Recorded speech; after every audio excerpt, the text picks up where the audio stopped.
ஐயா அவர்களுடைய நினைவேந்தல் நிகழ்ச்சி இன்றைக்கு நம்முடைய புரட்சியாளர் அம்பேத்கர் திரையில் நடைபெற்று வருகிறது. நமது தலைவர் நினைவேந்தல் நிகழ்ச்சியை தலைமையேற்று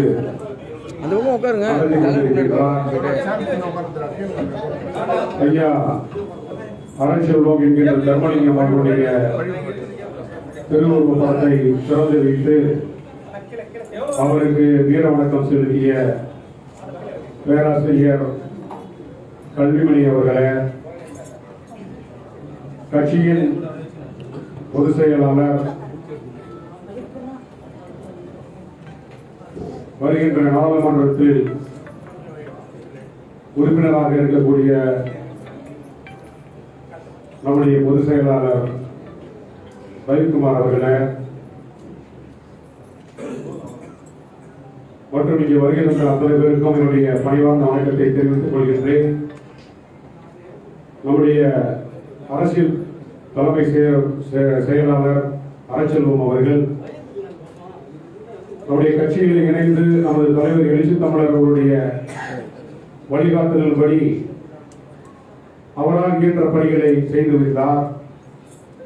விடுதலை சிறுத்தைகள் கட்சி என்கின்ற அந்த பேர் இயக்கம் உருவாவதற்கு முன்பு நமது தலைவர் எழுச்சி தமிழர் அவர்கள் சமூக அரசியல் பண்பாட்டு களத்தில் களப்பணியாற்றுவதற்கு முன்பு அவரது இளமை காலத்தில் இந்த மக்களுடைய சமூக விடுதலைக்காக தன்னை ஒப்படைத்துக் கொண்டவர். அந்த காலத்தில் இவரை போன்ற ஏராளமானவர்கள் எந்த விதமான பின்புலமும் இல்லாமல் பல்வேறு அச்சுறுத்தல்களுக்கு ஒடுக்குமுறைகளுக்கு உட்பட்டாலும் சமூக விடுதலைக்காக தங்களை இந்த சமூகத்தில் ஒப்படைத்துக் கொண்டவர்கள்.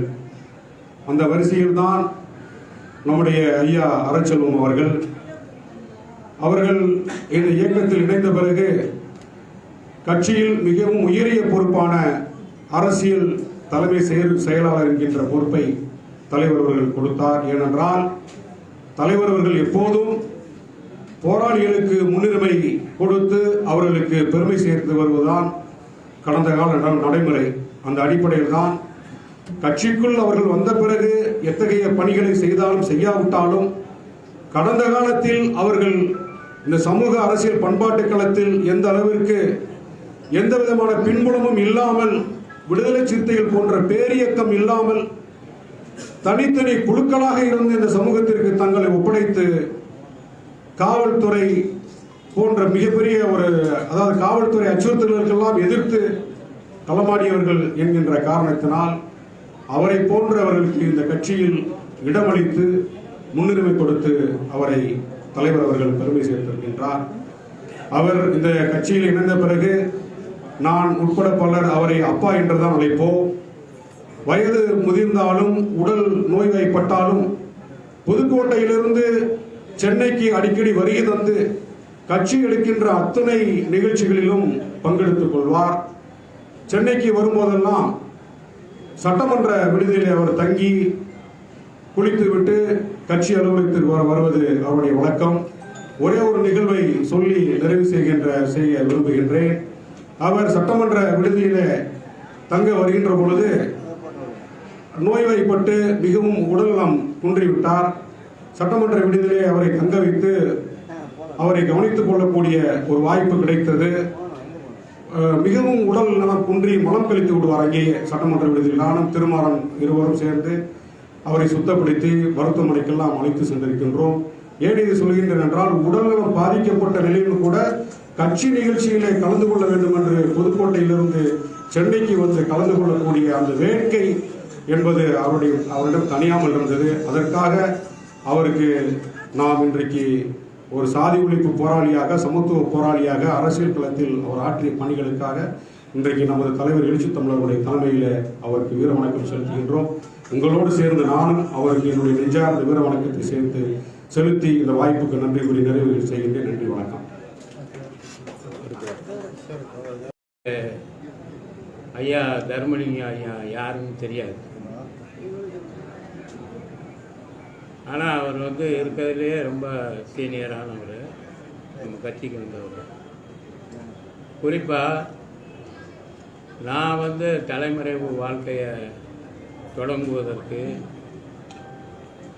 அந்த காலகட்டத்தில் தஞ்சை, புதுக்கோட்டை, திருச்சி இந்த பகுதிகளெல்லாம் சுற்றி அலையும் பொழுது முதல்ல கட்சியிலிருந்து சிபிஐ எம்எல் கட்சியிலிருந்து எனக்கு தொடர்பு கொடுக்கப்பட்ட நபர் யார் அப்படின்னா ஐயா தர்மலிங்க ஐயா தான்.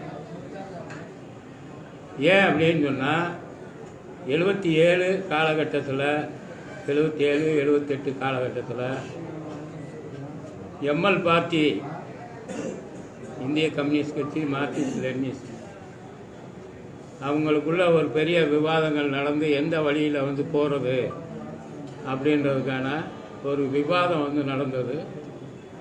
அந்த விவாதங்களில் இவர் ரொம்ப முக்கியமாக பங்கெடுத்துக்கிட்டு அவருடைய வீடை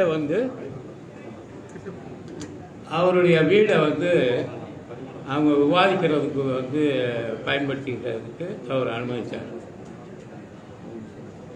ஆனால் அந்த விவாதங்களில் எதுவும் ஒரு ஒற்றுமை ஆகலை. 3 பிரிவாக பிரிஞ்சிட்டாங்க. டிஎன்ஓசி, எஸ்ஓசி, வினோத் மிஸ்ரா குழு, விடுதலை குழு, இந்த 3 பிரிவாக பிரிஞ்சிட்டாங்க. ஆனாலும் அவர் அப்போவே அந்த காலகட்டத்திலேயே அவங்க பிரிஞ்சாலும் சிபிஐ எம்எல் வினோத் மிஸ்ரா தலைமையில் இருக்கக்கூடிய விடுதலை குழு, அந்த குழுவில் தன்னை இணைச்சிக்கிட்டார். அப்போ எனக்கு ஆரம்ப காலகட்டத்தில் அவர் சில ஆளுகளை அறிமுகப்படுத்துறது, சில பகுதிகளுக்கு, புதுக்கோட்டை, திருச்சி போன்ற பகுதிகளுக்கு என்னை கூட்டிகிட்டு போவார். ஏன்னா அப்போ இது சிபிஐ எம்எல்னு தெரிஞ்சிச்சு அப்படின்னு சொன்னாவே போலீஸ் பிடிச்சிட்டு போயிடுவான், எது வேணாலும் செய்யலாம். அந்த காலகட்டம் குறிப்பாக தேவாரம் மாறிய போலீஸ் அதிகாரிகள் ரொம்ப கொடுமையாக வட மாவட்டங்களில், தென்னார்காடு, வட ஆற்காடு மாவட்டங்களில் எல்லாம் ரொம்ப கொடுமையாக இந்த சிபிஐ எம்எல் தோழர்களை வேட்டையாடிக்கிட்டு இருந்த காலகட்டம். அதனால் அந்த காலகட்டத்தில் அவருடைய பயணம்ன்றது, அவர் எப்போ பார்த்தாலும் லீவ் போட்டு வந்துடுவார். அவர் ஸ்கூலில் ஹெட் மாஸ்டராக இருக்கார், ஆனால் லீவ் போட்டு வந்துடுவார். போய் அரசியல் வேலை பார்த்துட்டு வருவோம். அந்த மாதிரி ஆரம்ப காலகட்டத்தில் அவர் ரொம்ப எனக்கு உறுதுணையாக இருந்தவர். அடுத்து நாங்கள் இப்போ சில தோழர்களை பட்டுக்கோட்டை, புதுக்கோட்டை இந்த ஏரியாவில் எல்லாம் பிக்கப் பண்ணும் பொழுது குஞ்சரசன் போன்ற தோழர்களை எல்லாம் அறிமுகப்படுத்திவிட்டார். அவர் தான் அறிமுகப்படுத்தார். அது மாதிரி அரசியல் வேலைகளில் அவர் ரொம்ப என்ன இடையூறு இருந்தாலும் அந்த இடையூறை எதிர்கொண்டு என்ன வழக்கு போட்டாலும் பரவாயில்ல அப்படின்ற அடிப்படையில் அவர் செயல்பட்டார் சிபிஐ எம்எல்ஏ. அதற்கு பின்னால் 89 நான் சிபிஐ எம்எல்ஏ இருந்து நான் கொஞ்சம் வெளியே வந்துட்டேன். முதல்ல தலைமறைவாக இருந்தேன். அப்புறம் வெளியே வந்த பிறகு தோழர் திருமாவளவன் என்னை சந்தித்தார். அப்போ அந்த நம்ம கட்சியினுடைய கொள்கையெல்லாம் பேசின பிறகு இது ரொம்ப சரியாக இருக்குது அப்படின்ற அடிப்படையில் நம்ம கட்சியில் இணைந்து 89 இருந்து இது வரைக்கும் இருக்கிறேன் நம்ம கட்சியில். அதான் இப்போ அவரை நினைக்கும் பொழுது என்னென்னா அவர் தான் நம்மளுக்கு ஒரு அடித்தளத்தை உருவாக்கி கொடுத்தவர். ஐயா தர்மலிங்க ஐயா நம்மளுடைய அரசியல் வேலைக்கு ஒரு பெரிய அடித்தளத்தை உருவாக்கி கொடுத்தவர். அதனால் அவர் இங்கே இருக்கும் பொழுது அவர் என்னை எனக்கு உடல்நலம் சரியில்லைன்னு சொல்லிட்டு ஸ்டான்லி ஆஸ்பத்திரி கூட்டிகிட்டு போனார். அவர் மைத்துனர் அங்கே இதாக இருக்கார். தம்பி ஞானபாரதி, உங்கள் ரிலேட்டிவ் அங்கே பெரிய டாக்டராக இருக்கார்ல ஸ்டான்லியில், அங்கே கூட்டிகிட்டு போய் என்னை டெஸ்ட் எல்லாம் பண்ணி மாத்திரை இதெல்லாம் இது பண்ணார். அது மாதிரி நிறைய இடங்களுக்கு என்னை கூட்டிகிட்டு போயிருக்காரு. உங்களே என்னை அறிமுகப்படுத்தியிருக்காரு. அவங்களுக்கு ஞாபகம் இருக்குமா என்னான்னு தெரியல. அடுத்து என்ன அப்படின்னு சொன்னால், தம்பி இது மாதிரி ஆக்சிடெண்ட் ஆகி இப்படி இருந்தாலும் வேலையில் தொடர்ச்சியாக ஒரு சயின்டிஸ்டாக இருக்கார். ஞானபாரதி தம்பி, நம்ம ஐயாவனுடைய பையன் உட்காந்துருக்காரு பாருங்க அவர். அப்போ அவருக்கு ஒத்துழைப்பாக இருக்கிறதுக்கு ஏதாவது ஒரு பெண்ணு ஏற்பாடு பண்ணால் நல்லாயிருக்கும் அப்படின்னு சொல்லி அவர் என்கிட்ட ரொம்ப அவர் பற்றி கேட்டார். நானும் கொஞ்சம் முயற்சியெல்லாம் பண்ணேன். ஆனால் அது பெரிய அளவுக்கு சக்ஸஸ் ஆகலை. இன்னும் அவர் அப்படியே தான் கஷ்டத்தோடு இருக்கார்.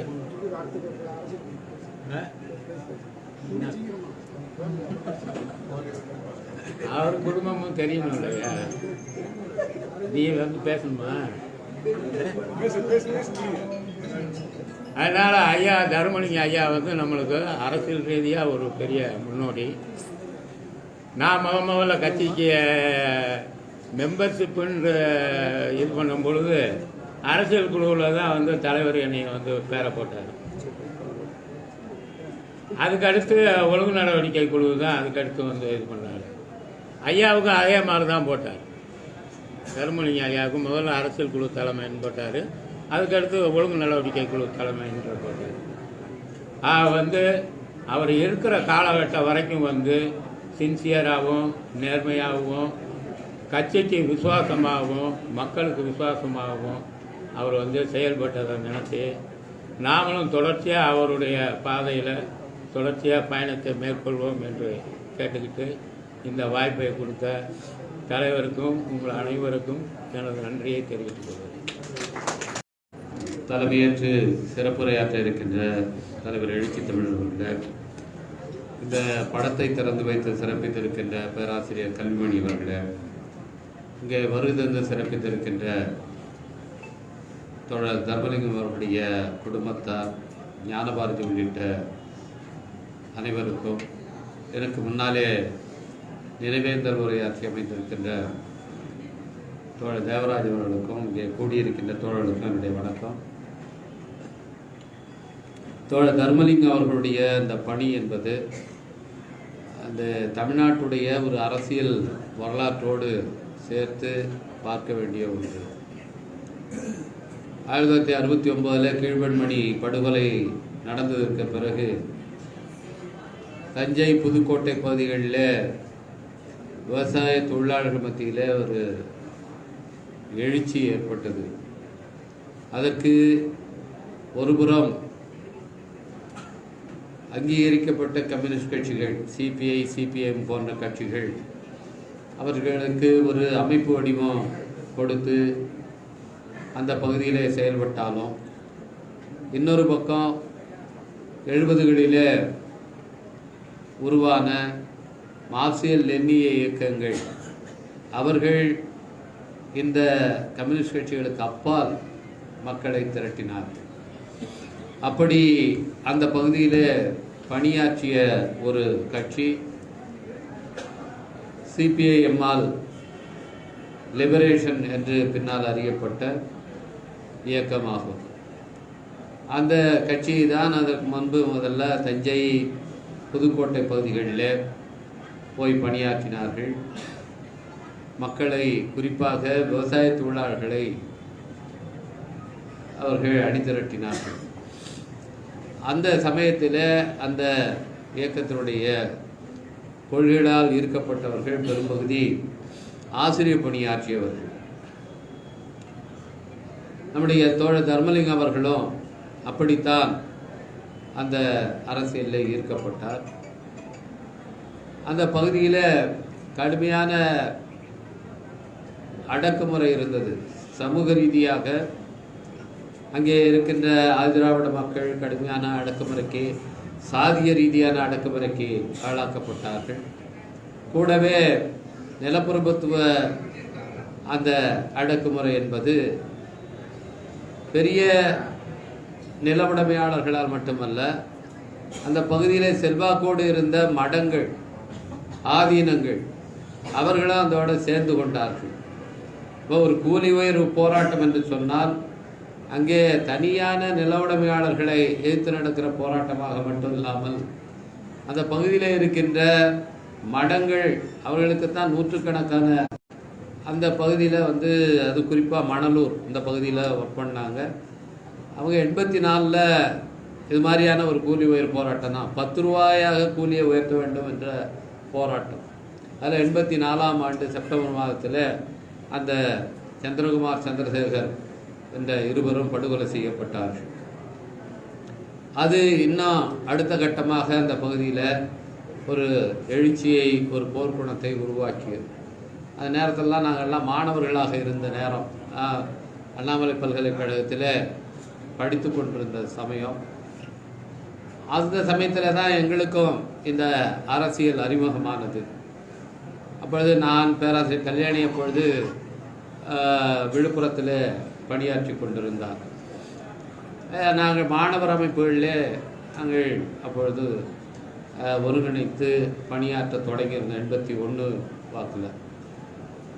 இந்த நிகழ்ச்சிகள்லாம் நடக்கும்போது அந்த அமைப்போடு தொடர்பு இருந்த தோழர்கள், அதில் முக்கியமான தோழர் நம்முடைய அறச்செல்வம் என்கிற தர்மலிங்கம் அவர்கள், நாங்கள் எங்களை ஒருங்கிணைத்து நாங்கள் அமைப்பாக்கிய இயக்கம் என்பது வேறு, அது ஆசிரியர் இயக்கம் என்றாலும் இவர்களை அமைப்பாக்கி ஒருங்கிணைத்திருந்த இயக்கம் என்பது வேறாக இருந்தது. ஆனால் இந்த சந்திரகுமார், சந்திரசேகர் படுகொலைக்கு பிறகு இந்த இயக்கங்களுக்கு இடையிலே இருந்த இந்த வேற்றுமைகள் எல்லாம் கொஞ்சம் மறைந்து எல்லா தோழர்களுக்கு இடையிலே ஒரு நல்ல ஒரு புரிந்துணர்வு ஏற்பட்டது. அதுக்கு முக்கியமான காரணம், இந்த ஆசிரியர் பணியாக இருந்த தோழர்கள் முதல்ல ஒருங்கிணைந்து செயல்பட ஆரம்பித்தார்கள். அதில் அந்த வேலைகளை ஒருங்கிணைத்ததில் முக்கியமான பங்கு நம்முடைய பேராசிரியர் கல்விமணி அவர்களுக்கு உண்டு. ஆனால் அப்போது இந்த லிபரேஷன் அமைப்பை சார்ந்த தோழர்கள் இங்கே சென்னையில் இருந்தாங்க. திருமாவளவன் பேராசிரியர் இருந்தார், பல சிவகுமார் இருந்தார், இப்படி பல பேர் இருந்தார். அவர்களெல்லாம் ஒருங்கிணைத்ததில் ஆசிரியர் சங்க நடவடிக்கை என்று ஒருங்கிணைத்ததில் நம்ம கல்விமணி அவர்களுக்கு முக்கிய பங்கு உண்டு. அவர்கள் அப்போல்லாம் அதுக்கப்புறம் இதெல்லாம் இணைந்து செயல்பட ஆரம்பித்தோம். அப்படி நாங்கள் எடுத்த எல்லா முயற்சிகள்லையுமே அவரும் ஒரு அங்கமாக இருந்தார். நான் பேராசிரியர் மார் வேல்சாமி இவர்கள் சேர்ந்து துவக்கிய நிறப்பிரிகை பத்திரிகை, அது ஒரு இயக்கமாகவே செயல்பட்டது. அதனுடைய செயல்பாடுகள்லையும் எல்லாவற்றிலும் முதல் கூட்டத்திலிருந்து எல்லாத்திலையும் தர்மலிங்கம் அவர்கள் பங்கேற்றிருந்தார். அந்த பத்திரிகை எடுத்துக்கொண்டு போய் பரப்புகிற பணிகள், தேசிய பிரச்சனை, சாதி பிரச்சனை, பெண்ணிய விடுதலை என்று பல்வேறு தலைப்புகளிலே நாங்கள் தமிழ்நாடு முழுவதும் வெவ்வேறு இடங்களில் இந்த மாதிரியான கூட்டு விவாதங்களை நடத்தினோம். அதெல்லாம் எல்லாவற்றிலும் பங்களிப்பு செய்து அதில் முக்கியமான நல்ல கருத்துக்களை அவர் அந்த கூட்டங்களிலே தெரிவிக்கக்கூடியவராக இருந்தார். அதனால் எல்லா நிகழ்ச்சி நாங்கள் எந்த முன்னெடுப்பு செய்தாலும் அதில் தர்மலிங்கம் அவர்களும் ஒரு பங்கு அளிக்கிறவராக இருந்தார். எல்லாத்துலேயுமே அவர் பார்ட்டிசிபேட் பண்ணுவார். ஒரு கார்டு தான் நான் எழுதுவேன், அவருடைய கடிகொண்டாயனார் தெரு அப்படிங்கிற அந்த முகவரி எனக்கு மனப்பாடமாக இருந்த முகவரி புதுக்கோட்டையில். அந்த கார்டு போட்டால் ஒரு கார்டு போட்டால் போதும் அந்த கூட்டத்துக்கு அவர் வந்து சேர்ந்து விடுவார். அந்த அளவுக்கு தமிழ்நாடு முழுக்க பயணம் செய்து எல்லாரோடையும் ஒரு நல்ல உறவை அவர் வைத்திருந்தார். எல்லாரையும் இணைக்கிற ஒரு பாலமாக அவர் இருந்தார். அப்படிதான் நம்ம தலைவர் அவர் எழுச்சி தமிழ் அவர்களிடத்திலும் பலரை அவர் கொண்டு வந்து அறிமுகப்படுத்த, இங்கே விடுதலை சிறுத்தைகளில் அவர் சேர்ந்தது மட்டுமல்ல, தலைவரிடம் பலரை கொண்டு வந்து தனக்கு தொடர்பில் இருந்தவர்களெல்லாம் அறிமுகப்படுத்தி அவர்களையும் விடுதலை சிறுத்தைகளாய் சேர வைத்ததில் அவருக்கு முக்கியமான பங்கு உண்டு. குறிப்பாக விஜயரசன் போன்றவர்கள் எல்லாம் பலரையும் கொண்டு வந்து சேர்த்து இந்த விடுதலை சிறுத்தைகள் கட்சி என்பது ஒரு கருத்தியல் ரீதியாக இன்றைக்கு ஒரு வலுவான ஒரு கட்சியாக இன்றைக்கு தலைவர் அவர்களுடைய தலைமையிலே வழிநடத்தில இது இருக்கிறது என்று சொன்னால், அத்தகைய தோழர்கள் பலரும் அதில் பங்கேற்க வைத்த அறச்செல்வம் அவர்களுக்கும் அதில் முக்கியமான பங்கு உண்டு. அத்தகைய ஒரு மகத்தான பணியை செய்தவர்.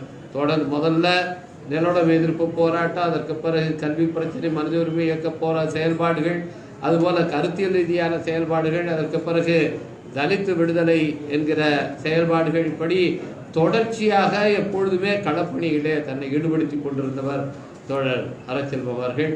அவருடைய பணி என்பது என்றென்றும் நினைவு கூறப்பட வேண்டியது. நான் நம்முடைய அன்பு சகோதரர் ஞானபாரதியிடம் நான் வந்து வர நீ சொந்தக்காரன் இருக்கிற மாதிரி சம்பாதிக்கணும், படிச்சுட்டு வேலைக்கு போனாதான் நீ கல்யாணம் பண்ணணும் அப்படி அந்த நிபந்தனை போட்டிருக்காரு பட்டியல். அதுதான் அவருடைய சிறப்பா நான் நினைக்கிறேன். அதுக்கப்புறம் ஒரு ஆசிரியரா இருந்து இந்த மாதிரி இயக்கங்கள்ல இருந்ததுல எல்லாரும் அவங்க பணியாற்றிருக்காங்க. எம்எல் இயக்கங்கள்ல அந்த மாதிரி தோழர்களுக்கு தமிழரசுக்கெல்லாம் பாதுகாப்பு கொடுத்தவர். அதுக்கப்புறம் குறிப்பா ஒரு விஷயம் என்னன்னா, ஆசிரியரா இருந்து நேரடியாகவே பக்கத்துல ஜாதி ஒழிப்பு போராட்டத்துல நேரடியா போய் போராட்டத்துல களத்துல நின்றவர். அப்படி எல்லாரும் கொஞ்சம் அது பேரெல்லாம் கொஞ்சம் மாத்திக்குவாங்க, அதை இது பண்ணி அப்படி ஒரு மாதிரி செயல்படுவாங்க. அப்படியெல்லாம் இல்லாம வெளிப்படையாக நின்று அப்படி. அதனால அவரு டிபார்ட்மெண்ட்ல அதுக்கப்புறம் போலீஸ்ல ஒரு எம்எல் தோழர், அது ஒரு தமிழரசன் போன்றவர்கள் எல்லாம் பாதுகாப்பு கொடுத்தா என்ன மாதிரி சித்திரவதை இருக்கணும், அவ்வளவு சித்திரவதையும் அனுபவிச்சோம். அது அவ்வளவு சாதாரண விஷயம் இல்லை. அனுபவிச்சுட்டு தொடர்ந்து அந்த இயக்கங்கள் அவர் இருந்தவர். அந்த அங்க அவருக்கு நினைவேந்தரா நாங்க திண்டிவனம் தெரியும், அங்க இது மாதிரி ஏற்படுறோம். குறிப்பா அவரை பற்றி சொல்லணும்னாக்க அந்த மக்கள் கல்வி இயக்கத்துக்கு அவர் தான், நாங்க ஏற்படுறதுக்கு அவர் தான் அமைப்பாளராக இருந்தார். ஒரு ஆதாரம் சொல்லணும்ல, அது இயக்க தொடர்பு முறைகள் அமைப்பாளர் கு தர்மலிங்கம், கடிகொண்டாயினார் கோயில் தெரு, ராஜேந்திரன் திருநார்குடி, அவர் இப்படி எல்லாம். குறிப்பா ரவிக்குமார் சொல்லணும். அந்த சமயத்தில் எல்லாருமே இந்த மாதிரி புத்தகத்தில் அவங்க பேரை போடுறது தயங்குவாங்க. ரவிக்குமார் அவர் பேரை அப்படியே போட்டார். அதை பார்த்து எனக்கு தைரியம் வந்துட்டு கல்யாணி எனக்கு என்னன்னா, எங்க அப்பா அம்மா வச்ச பேரை மாற்றவே கூடாதுன்னு ஒரு உறுதி. அது அந்த உறுதியை குறைச்சவர் யாருன்னா நம்ம தலைவர் எழுச்சி தமிழர். அவரு ஒரு கூட்டத்தில் சொல்லிட்டாரு, தமிழ் பேர் தான் எனக்கு ரொம்ப பிடிக்குதுன்னு நிறைய பேர் ஆதரிக்கிறாங்க தமிழ் பேர் வைக்கிறதுக்கு. ஆனா யாரும் அப்படி அவங்க வச்சுக்க மாட்டேங்கிறாங்க, குறிப்பிடத்தப்பட்டவங்களும் மற்றது இல்லை. நான் தலித்து என்பதாலோ என்னவோ அவங்க இது பண்ணுறது ஒரு கூட்டத்தில் போடா இருக்கும் பேசினாங்க. உடனே அப்போ ஒரு குற்ற உணர்வு வந்துட்டு உடனே மறுநாள் காலையில போன் பண்ணி, ஐயா என் பேரை மாத்திக்கிறேன். அது வரைக்கும் மாத்தல, எங்கேயும் மாத்தல. மாத்திட்டு மதுரையில் அப்போ 10,000 பேர் பேரை மாத்தினாங்க. அங்க போய் நானும் பிரபா கல்விமணி, அம்மா பேர் பிரமு, அப்பா பேரு ஜெயலலிதாவுக்கு தான் அந்த புகழ் சேரும். அம்மா பேரை முதல்ல கூட சொல்லிட்டாங்க, அப்பா பேர் பாலையா, பிரபா, சரி பிரபா நினைச்சா நினைச்சிட்டு போட்டு அப்படி அது ஒரு இது. கலைமணி அதுதான் சொல்ற, கலைக்கு நமக்கு சம்மந்தம் இல்லையா, கல்விமணி நம்மளே சொல்லிக்க வேண்டியதானே. அப்படி அது வச்சு அப்படி வைக்கிறதுக்கு அதெல்லாம் நான் என் பேர் அவங்க 2 பேர் பேர் தான் எங்களுடைய ஒரிஜினல் பேர் இருக்கும். ஏதோ இரா சுப்பிரமணியம் ஒருத்தர். அந்த அடிப்படையில் இந்த இயக்கங்களால் தான் செயல்பட்டுரும். அவருடைய உடனே என்னால் வர முடியல, எனக்கு பெரிய குற்றம் ஒன்று. உடனே தகவல் சொன்னோம். உடனே தலைவர் ஏற்பாடு பண்ணி பெங்களூர்ல இருந்தே அறிக்கை அனுப்புனாங்க. உங்க கட்சி பேர் நம்ம போய் சேர ரவிக்குமார் உட்பட்டு வந்தியரசு நினைக்கிறேன் 2 பேர் உடனே மறுநாள் அவங்க வீட்டுக்கெல்லாம் போய் அந்த தேதி செலுத்தியது. அதே மாதிரி இன்றைக்கு இந்த நிகழ்ச்சி ஏற்பாடு செய்தது இதெல்லாம் அவங்க குடும்பத்துக்கு ஒரு நல்ல இது. இதை தொடர்ந்து நாங்கள் திண்டிவனம் தெரியும், நாங்கள் நடத்துகிற அந்த தாய் தமிழ் பள்ளியையும் அவங்களுக்கு ஒரு நினைவேந்தல் கூட்டம் நடத்தி அவருடைய படத்திறப்பு நடத்துவோம், அவருடைய நினைவை கொண்டாடுவோம் என்று கூறிக்கொண்டு வாய்ப்படுத்த நன்றி ஆரம்பிச்சாங்க. அதுக்கப்புறம் வந்து விடுதலை புலிகள், பிளாட்டு, டெலோர், IPRF இலங்கையில் இருந்தது. அது மாதிரி கம்யூனிசம் சார்ந்த விடுதலை போராளிகள் இலங்கையில் இருந்தாங்க. அவங்கெல்லாம் வீட்டுக்கு வந்து அரசியல் கற்றுக்கிட்டு இருந்தாங்க. அதே மாதிரி தலைமுறை வாழ்க்கை வாழ்ந்துட்டு இருந்தாங்க. தமிழகம் கூட வந்தப்ப அவருக்கு அப்பாவுக்கு நிறைய போலீஸ் வந்து பள்ளிக்கூடத்துலேருந்து கடத்தி கூட்டிட்டு கொண்டு போயிட்டு கொடுமை பண்ணி அதுக்கப்புறம் ரொம்ப மீசையெல்லாம் ஒவ்வொரு மீசையாக கொடுங்குவாங்களாம். அந்த மாதிரிலாம் டார்ச்சர் பண்ணியிருக்காங்க. அப்படிலாம் வாழ்ந்தாரு. அந்த வாழ்க்கையில் ஓய்வு பெற்ற பிறகு எங்களை நல்லா படிக்க வச்சாரு. எல்லாரும் படிப்புல எங்கள் எல்லாருமே நல்ல பெரிய பெரிய எல்லாருமே ஒரு அலுவலக பணியில தான் எல்லாருமே இருக்கும். அதனால அப்பா நல்லா படிக்க வச்சாரு, எங்க எல்லாருமே என்ன பண்றாரு. இந்த நிகழ்ச்சியை வந்து ஏற்படுத்தி கொடுத்த அண்ணா அவர்களுக்கும் இந்த விடுதலை சிறுத்தை கட்சிகளுக்கும் நன்றி. நன்றி, வணக்கம். கட்சியின் மூத்த தலைவர்கள் ஒருவர் அறச்செல்வம் என்கிற தர்மலிங்கம் அவர்களின் நினைவை போற்றி அவருடைய திருவுருவப் படத்தை திறந்து வைத்து அமர்ந்திருக்கிற பேராசிரியர் பிரபா கல்விமணி அவர்களே, அவரை நினைவு கூர்ந்து இரங்கல் உரை ஆற்றி அமர்ந்திருக்கிற தோழர் ரவிக்குமார் அவர்களே, அவரோடு களப்பணி ஆற்றிய அனுபவத்தை நம்மோடு பகிர்ந்து கொண்ட தோழர் தேவராஜ் அவர்களே, நிறைவாக நம்மிடையே அவருடைய தந்தையை நினைவு கூர்ந்து இடதுசாரி இயக்கங்களுக்கு அவர் எந்த அளவுக்கு உற்ற துணையாக இருந்திருக்கிறார் என்பதை மிக சுருக்கமாக எடுத்துரைத்து நன்றி சொல்லி அமர்ந்திருக்கிற தோழர் ஞானபாரதி அவர்களே, தம்பி பாவலன் அவர்களே, வன்னியரசு அவர்களே, கட்சியின் மூத்த தோழர்களே, தோழர் அறச்செல்வம் அவர்களின் குடும்பத்தை சார்ந்த உற்றார் உறவினர்களே, உங்கள் அனைவருக்கும் என்னுடைய பணிவார்ந்த வணக்கத்தை தெரிவித்துக் கொள்கிறேன்.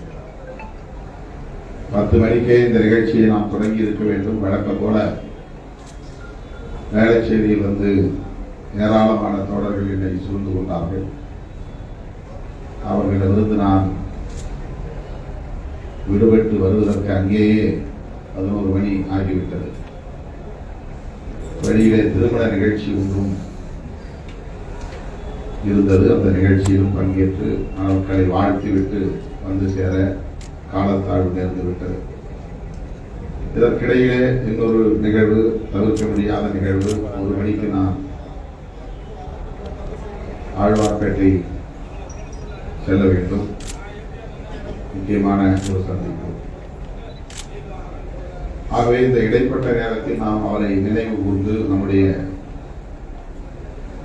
வீர வணக்கத்தை அவருக்கு செலுத்த கடமைப்பட்டிருக்கிறோம். மறைந்த தோழர் 95 வயது நிறைவாழ்வு வாழ்ந்த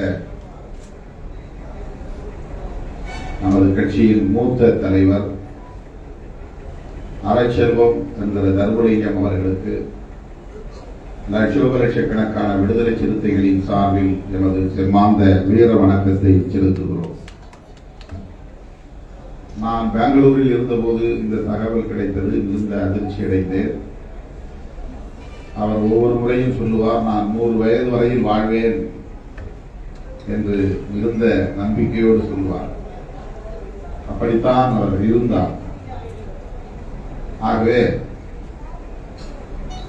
காலமாகிவிட்டார் என்று தகவல் அறிந்ததும் அதிர்ச்சி அடைந்தேன். உடனே ஞானபாரதி அவர்களை தொடர்பு கொண்டு விசாரித்தேன். இதற்காக நீங்கள் சிரமப்பட்டு ஓடி வர வேண்டாம், இருக்கிற வேலையை முடித்துக் கொண்டு பொறுமையாக வாருங்கள் என்று ஞானபாரதி அவர்கள் எனக்கு அறிவுறுத்தினார். ஆனாலும் மனம் கேட்கவில்லை.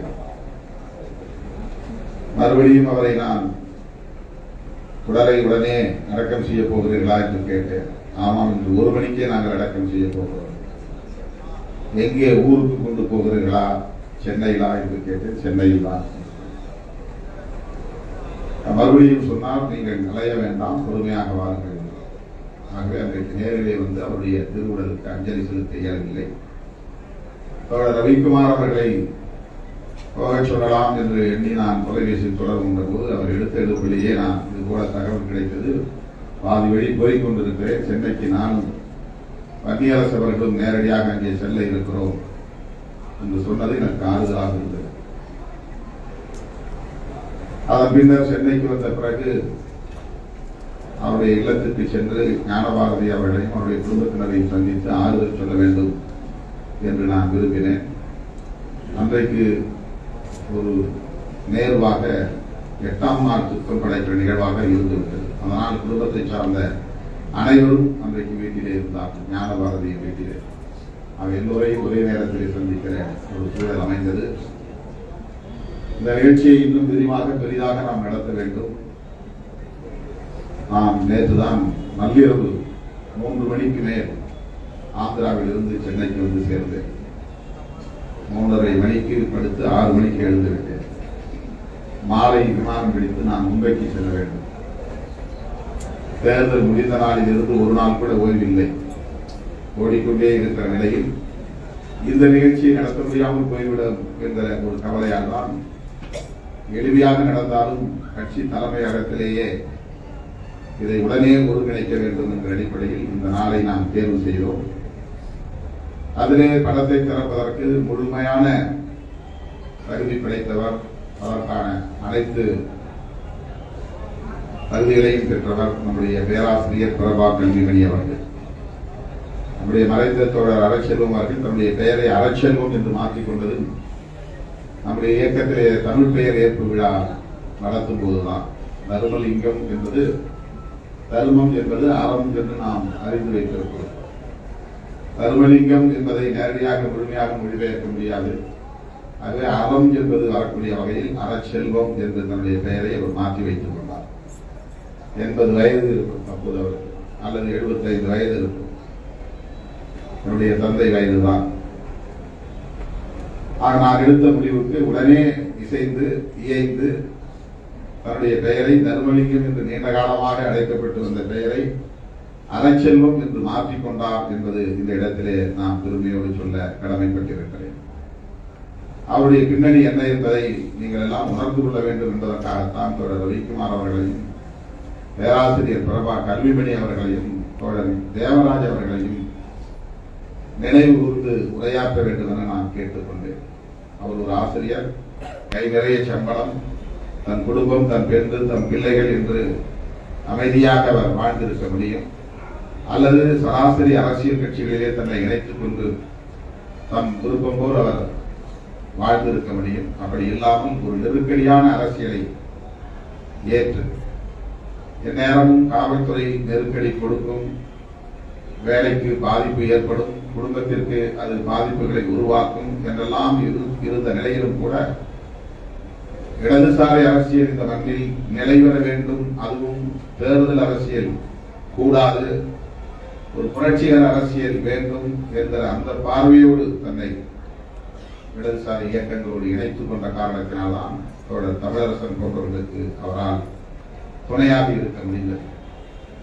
அவர் மூலம்தான் எனக்கு தோழர் விஜயரசன் அறிமுகமானார். அவர் மூலம்தான் தோழர் அமல்ராஜ் அறிமுகமானார். இவர்கள் எல்லாம் இடதுசாரி இயக்கங்களிலே தீவிரமாக பணியாற்றிய தோழர்கள், தலித் விடுதலையில் தீவிர ஈடுபாடு கொண்டவர்கள். நாங்கள் பயணிக்கிற போது வண்டியிலே புதுக்கோட்டையில் இருந்து பட்டுக்கோட்டைக்கு செல்லுகிற போது, புதுக்கோட்டையில் இருந்து சென்னைக்கு வருகிற போது தோழர் தர்மலிங்கம் என்ற அறச்செல்வம் அவர்கள் அந்த கதைகளை எல்லாம் சொல்லிக் கொண்டு வருவார். எதிலும் அவர் நேர்மையாக இருக்க வேண்டும், உண்மையை பேச வேண்டும், எதற்கும் பொருள் புகழ் என்று ஆசைப்படக்கூடாது என்பதிலே தெளிவாகவும் இருந்தார், உறுதியாகவும் இருந்தார். அதனால் அடிக்கடி எல்லோரும் சண்டை போடுவார். சண்டை போடுகிறார், கோபப்படுகிறார், உணர்ச்சி ஏற்படுகிறார் என்ற விமர்சனம் கட்சியிலே உண்டு. ஆனால் அதிலே ஒரு உண்மை இருக்கும், அதிலே ஒரு நேர்மை இருக்கும் என்பதை சிலரால் மட்டும்தான் புரிந்து கொள்ள முடியும். இந்த இளம் தலைமுறையோடு அவரால் ஒத்துப்போக முடியவில்லை. இவர்கள் எல்லோரும் தன்னை முன்னிறுத்துவதில் ஆர்வம் காட்டுகிறார்கள். தாம் பேர் பெருசா போடணும், தாம் படம் பெருசா போடணும், தன்னை பற்றியே பேசணும், தனக்கு மேடையில முன்னிறுக்க வேண்டும் என்கிற நிலை. ஆனால் அவர்கள் எல்லாம் பெயர் போடக்கூடாது, முகம் காட்டக்கூடாது, முன்னால் உட்காரக்கூடாது என்கிற அரசியல் பாரம்பரியத்தில் வந்தவர்கள். இடதுசாரி அரசியலில் அப்படி ஒரு கலாச்சாரம். அப்படிப்பட்ட நிலையிலே அவருக்கு இதை ஏற்க முடியவில்லை. சின்ன சின்ன தோழர்கள், இளைஞர்கள் செய்கிற அரசியலில் அவருக்கு எப்போதும் ஒரு விமர்சனம் உண்டு. சில நேரங்களில் கோபத்தில் என்னை கூட அவர் கடுமையாக விமர்சிப்பார். நான் அந்த கோபத்தை பொருட்படுத்துவதில்லை. அப்படி அவர் மீது எனக்கு தனி மரியாதை உண்டு, என் மீது அவருக்கு தனி பற்றுதல் உண்டு. அவர் இன்றைக்கு நம்மிடையே இல்லை. தோழர் விஜயரசன் அவர்களும் அவரும் அவ்வளவு நெருக்கமானவர்கள். தோழர் தேவராஜ் அவர்களும் அவரும் அவ்வளவு நெருக்கமாக அரசியல் உரையாடல்களை ஒவ்வொரு என் முன்னால் நிகழ்த்துவதுண்டு. அந்த தோழரை இன்றைக்கு நாம் இழந்திருக்கிறோம் என்பது வேதனை அளிக்கிறது, துயரம் அளிக்கிறது. நிறைவாழ்வு வாழ்ந்தவர் என்றாலும் கூட இன்னும் சில ஆண்டுகள் அவர் வாழ்ந்திருக்க முடியும் என்பதுதான். அவர் அந்த அளவுக்கு உடலை நல்ல முறையிலே கவனித்துக் கொண்டார். கடைசி வரையிலும் இயக்க ஈடுபாட்டில் உறுதியாக இருந்தார். கடைசி மூச்சு வரையும் ஒரு இடதுசாரி சிந்தனையாளராகவே, ஒரு தோழராகவே வாழ்ந்து மறைந்தார். எல்லாம் வர தோழர்கள் இன்னைக்கு சரியில்லைன்னா உடனே அடுத்த கட்சி சரியில்லை இன்னொரு கட்சின்னு உடனுக்குடன் ஷிஃப்ட் ஆகிற உலகியல் இருக்கிறது. 100 செஞ்சிருப்போம், 101 செய்ய மாட்டோம், செய்ய முடியாது. 101 வேலை செய்ய முடியலன்னா உடனே ஷிஃப்ட் ஆகிடும். அப்படி ஒரு உலகியல் இன்றைக்கு அரசியலில் பார்க்க முடிகிறது. ஆனால் 95 வயது வரையிலும் கூட அவர் ஒரு விடுதலை சிறுத்தையாய் வாழ்ந்தார். 95 வயது வரையிலும் கூட அவர் ஒரு இடதுசாரி அரசியல் பற்றாளராக இருந்தார். தனித்தமிழ்நாடு என்பதுதான் நமக்கான தீர்வு என்று திரும்ப திரும்ப பேசுவார். தமிழரசன் அவர்களை பற்றி பேச தொடங்கினால் சிலாகித்துக் கொள்வார். அப்படிப்பட்ட ஒரு உணர்வாளர், சீரிய இடதுசாரி சிந்தனையாளர். அவரை இழந்து வாழுகிற குடும்பத்தினருக்கும் இடதுசாரி அரசியல் களத்தை சார்ந்த அனைத்து தோழர்களுக்கும் என்னுடைய ஆழ்ந்த இரங்கலை தெரிவித்து, மறைந்த தோழர் அறச்செல்வம் என்கிற தர்மலிங்கம் அவர்களுக்கு லட்சக்கணக்கான விடுதலை சிறுத்தைகளின் சார்பில் எனது செம்மாந்த வீர வணக்கத்தை செலுத்தி நிறைவு செய்கிறேன். நன்றி, வணக்கம்.